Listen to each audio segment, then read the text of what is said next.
ainda distante do jogo contra o Bahia domingo lá em Salvador, 2 jogadores que ficaram ausentes do último jogo, o Calleri até um pouco mais, tinha se contundido contra o Corinthians, não jogou contra o Red Bull Bragantino, treinaram normalmente. Então, o grupo de atletas que não podem jogar esses 2 jogos no Nordeste, Bahia e Fortaleza, diminuiu.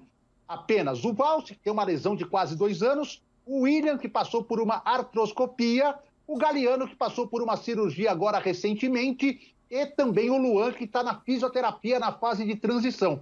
Calleri à disposição, Nestor à disposição. O Nestor eu acho que vai ficar como opção, mas o Calleri, o Rogério pode mexer bem essas peças. Ele pode colocar o Calleri como um terceiro atacante, tirando o Léo, que jogou como terceiro zagueiro.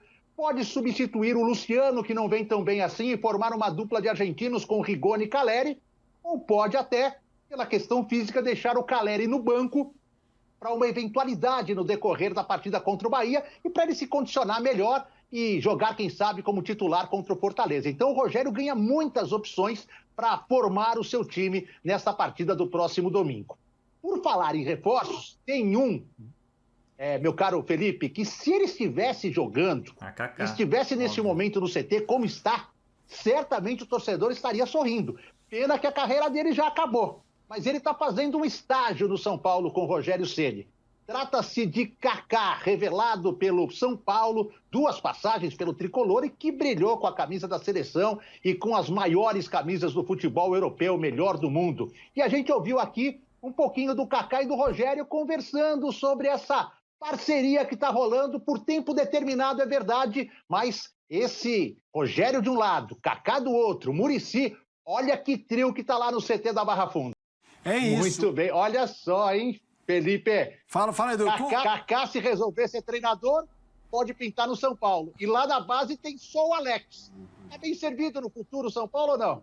Pelo menos de grandes nomes que em campo entregavam, estão começando nova. Não é simples essa mudança, mas eu concordo com o Rogério Ceni. Eu vejo o Kaká mais com cara de um gestor, um diretor esportivo. Assim como a gente viu o Edu, né? Eles têm um perfil parecido, até 2 caras que na Europa sempre tinham uma posição, até com o mercado na Europa. Cícero, Edu, obrigado pelas informações do Tricolor. A gente vai continuar falando aqui desse G6, G8.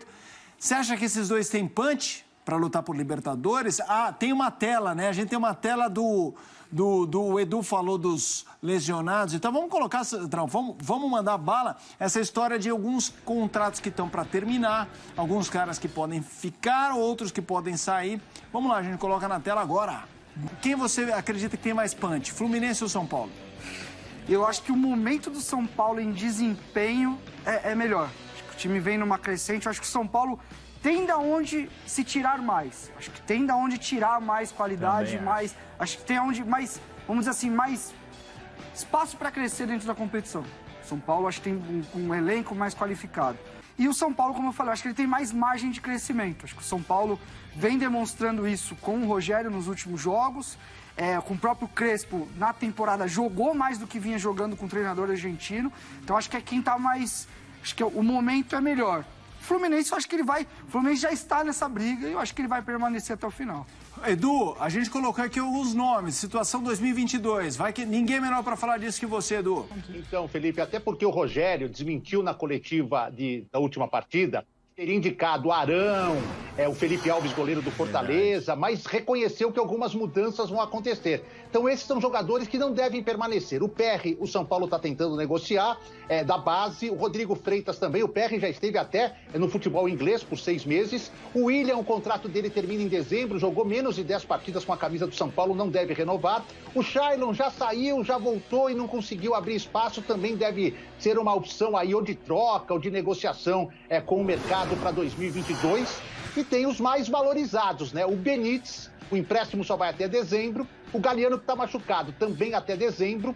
O Rojas, contrato até dezembro, depois que renovou, quase não jogou com a camisa do São Paulo. E aí a situação mais difícil de ser resolvida é a do Éder, porque ele tem contrato até o final do ano que vem, mas tem sido pouco aproveitado, o custo-benefício tem sido pequeno. Então o São Paulo tem que resolver algumas situações. O Rogério está ciente que vai perder alguns jogadores, que o grupo vai diminuir e ele vai ter que criar aí, com as opções oferecidas pelo São Paulo, principalmente de grana, um caminho, uma procura de jogadores que se encaixem no padrão dele de jogo e principalmente no padrão financeiro do São Paulo. Mesmo que o time vá para a Libertadores, a gente não deve esperar, sim, grandes contratações.